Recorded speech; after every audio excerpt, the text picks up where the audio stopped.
ኢማጂኔሽን ማለት ምን ማለት ነው? ኢማጂኔሽን በሰው ልጅ አእምሮ ውስጥ ከሚገኙ እጅግ አስደናቂና ውስብስብ ገጽታዎች መካከል አንዱ ነው ማለት ይቻላል። ተጨባጭ በሆነና በማይታይ ዓለም ውስጥ እንደ ድልድይ ሆኖ ያገለግላል።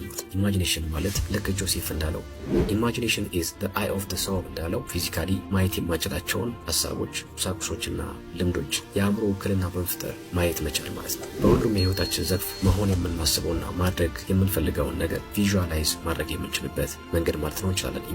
ኢማጂኔሽን ኢዝ ዘ ጎልደን ኮምፓስ ዳት ጋይድ አስ ትሩ ዘ ጆርኒ ኦፍ ላይፍ እንደሚባል ለህይወታችን በሙሉ ማድረግ የምንፈልጋቸው ኢን ላይፍ የምንመኛቸው ነገሮች ማድረግ እንድንችል ጋይድ የሚያደርገን ነገር ነው። የፈጠራ ህይወታችንን የሚያበለጽግ ብቻ ሳይሆን በዙሪያችን ስላለው ዓለም ያለንን ግንዛቤ የሚቀርጽ ነገር ነው ማለት ነው። ኢማጂኔሽን እጅግ በጣም በህይወታችን ልንተገብረው የሚገባ ወሳኝ ነገር ነው። አሁን ላለንበት ህይወት ፕሪቪየስሊ ኢማጂን የምናደርግበት ደግሞ ኢማጂኔሽን ፓወራችን የተጠቀምንበት አጋጣሚ ሊኖር እንደሚችል ምንም ዳፕትለስ ማሰብ እንችላለን። ታሪክ አኳያ ብናየው